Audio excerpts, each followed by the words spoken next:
Souls connect audio books सुनने वाले सभी प्रिय बहनों और भाइयों को मेरा हृदयपूर्ण प्रणाम। हम पढ़ रहे हैं पुस्तक क्रोध से प्रेम की ओर। आज हम पढ़ेंगे इसके अध्याय 10 को। अध्याय 10 है क्रोध मानसिक आघात का संदेशवाहक, एंगर एज ट्रॉमास मैसेंजर। इस अध्याय को लिखा है मैरिलिन कॉर्नेलियस ने। मैरिलिन एक लाइफ कोच, प्रशिक्षक, वक्ता, लेखिका और शिक्षिका हैं।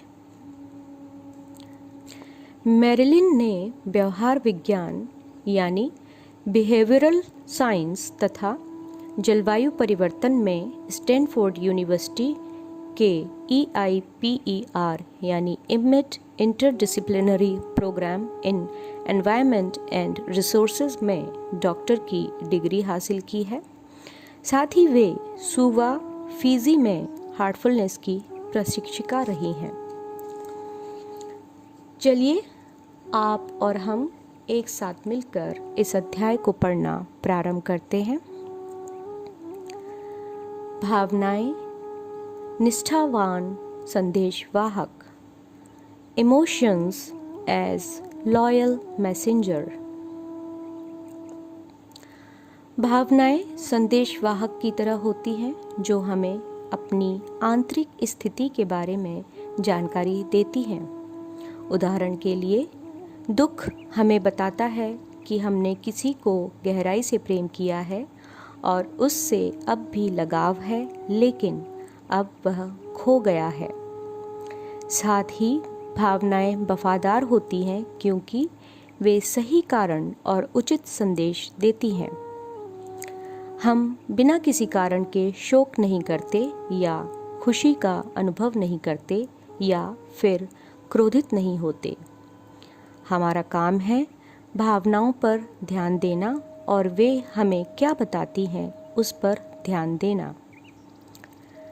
इसे प्रभावशाली ढंग से करने के लिए हम भावनाओं को न तो नकार सकते हैं और न ही उन्हें अनदेखा कर सकते हैं। हम उन्हें टाल या दबा भी नहीं सकते। इसकी बजाय हमें उनमें छिपे संदेशों को समझने की कोशिश करनी चाहिए। क्रोध एक शक्तिशाली संदेशवाहक है जो अक्सर किसी सीमा के उल्लंघन, किसी उम्मीद से आई निराशा या मानसिक क्षति से उत्पन्न उत्तेजना के बारे में चेतावनी देता है। जबकि अन्य भावनाएं नदियों की तरह हो सकती हैं जिनमें हम बह सकते हैं। क्रोध किसी नदी की धारा में एक तेज बहाव जैसा है। क्रोध जल्दी आता है और हम इसके शक्तिशाली प्रवाह में गिर जाते हैं। अगर हम इसे ठीक से समझ लें तो क्रोध हमारे आपसी संबंधों में सीमाओं का प्रेम पूर्वक तरीकों से आदर करने, अपेक्षाओं को त्यागने और अंततः खुद के जख्मों को भरने का एक अनमोल साधन है। बचपन के मानसिक आघात और उनके उत्तेजक, childhood trauma and it's triggers. क्रोध का अनुभव करने के कई अलग अलग तरीके हो सकते हैं। उदाहरण के लिए जब कोई ऐसा कुछ करता है जो हमारे क्रोध को भड़का दे तो हम उसी क्षण क्रोधित हो सकते हैं। हालांकि क्रोध उस क्षण आता है जब हमें उत्तेजित किया जाता है, लेकिन क्रोध का स्रोत प्रायः अतीत में होता है। ये उत्तेजक यानी कारण बारूदी सुरंगों की तरह होते हैं। आप नहीं जानते कि आप कब उस पर पैर रख दें और ये सुरंगें गंभीर रूप से खतरनाक हो सकती हैं। जो हमारे सामने से गुजरता है उसे हमारे हाव भाव से शायद कुछ न समझ आए, लेकिन हमारा मानसिक आघात सतह के ठीक नीचे होता है।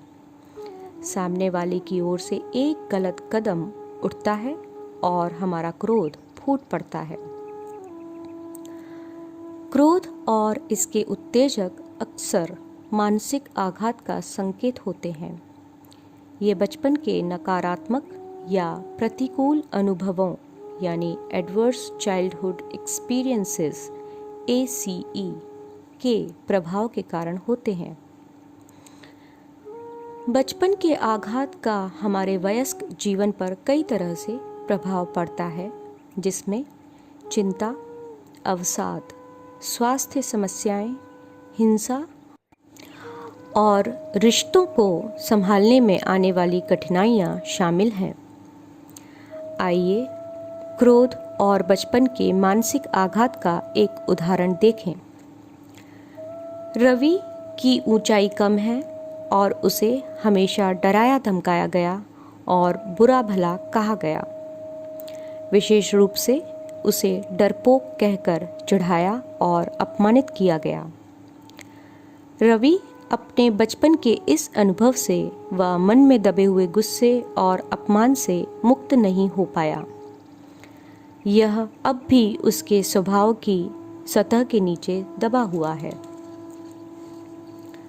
अब 30 साल गुजरने के बाद के दृश्य पर आते हैं। रवि बोर्ड मीटिंग में बैठा है।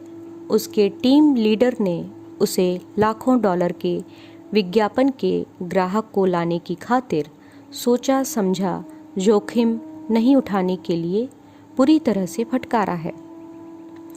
जैसे ही रवि कॉन्फ्रेंस रूम से बाहर निकलता है, एक सहकर्मी मजाक में उसे डरपोक कह देता है, साथ ही यह भी कि यदि वह होता तो उसने जोखिम उठाया होता। इसके पहले कि सहकर्मी को पता चले कि क्या हो रहा है, रवि उसे कॉलर से पकड़कर दीवार तक धकेल देता है और डरावनी व खतरनाक आवाज़ में धमकी देता है। अचानक उठाए गए इस कदम से सहकर्मी हैरान हो जाता है और डर जाता है। एक अन्य सहकर्मी उन्हें अलग करता है। रवि अपने चेहरे पर कुछ ठंडा पानी छिड़कने के लिए जाता है और जो घटित हुआ उसके बारे में सोचता है। डरपोक शब्द ने पुराने गुस्से को भड़का दिया जो अभी भी रवि के भीतर था और यह आसानी से फट पड़ा। दबाए गए क्रोध को स्वस्थ तरीकों से मुक्त करने के लिए रवि को मनोचिकित्सा, वैकल्पिक उपचार, कोचिंग या किसी अन्य प्रकार के अभ्यास से गुजरना पड़ सकता है ताकि उसे क्रोध से हमेशा के लिए छुटकारा मिल सके। रवि का गुस्सा उसे संदेश दे रहा है कि यह उसके भीतर के बच्चे के अनसुलझे मानसिक आघात के विषय में है। कृपया छोटे रवि की रक्षा करें और उसकी उलझन ठीक करें। उसे अपनी सही अहमियत को महसूस करने में मदद करें। उसे आत्मविश्वासी और सुरक्षित महसूस करने में मदद करें। यह एक आवश्यक संदेश है जिस पर रवि को ध्यान देने की जरूरत है। क्रोध के पीछे भय छिपा होता है। Anger masks fear. क्रोध हमारे जीवन में एक और तरीके से प्रकट होता है। वह तरीका जिससे हम अपनी भावनाओं को अपने भीतर ही छिपाने के आदी हो जाते हैं। पुरुषों को विशेष रूप से इसी प्रकार बड़ा किया जाता है। भावनाएं दिखाना कमजोरी समझा जाता है, इसलिए वे उन्हें दबाकर रखना सीखते हैं। जब गुस्सा रोज़मर्रा की बातों से इकट्ठा होने लगता है तो वे उसे उन लोगों पर निकालते हैं जिनका शायद क्रोध के कारण से कोई लेना देना ही ना हो। अगर हम गहराई से देखें तो पाएंगे कि क्रोध के पीछे डर छिपा होता है। इसका एक उत्कृष्ट उदाहरण है। जेफ नामक व्यक्ति किसी तनावपूर्ण व्यवसाय में है। शायद वह आपराधिक वकील है। हालांकि वह शांत और विचारशील है, लेकिन काम से घर लौटने पर उसकी पत्नी एमी एक मासूम सवाल पूछती है कि वह खाना तभी खाएगा या बाद में। वह गुस्से से फूट पड़ता है कि उससे कोई बात ना करे और उसे कुछ देर अकेले रहने दिया जाए। ऐसी कड़वी और खराब प्रतिक्रिया के बाद एमी जेफ को फटकार लगा सकती है या उसे अकेला छोड़ सकती है। अधिकतर मामलों में जेफ शांत हो जाता है और कुछ समय बाद एमी से माफ़ी मांग लेता है। अपने खराब मिजाज का कारण वह काम के दबाव को बताता है। यह आदत कितने समय से चल रही है, इसके आधार पर एमी जेफ की निराशा के लिए खुद को एक पंचिंग बैग यानी अंदर दबा सारा क्रोध उस पर निकाल देना की तरह महसूस कर सकती है। वह भी क्रोध और असंतोष विकसित कर सकती है। यदि ऐसा होता है तो क्रोध और अधिक क्रोध की एक लंबी श्रृंखला बना सकता है।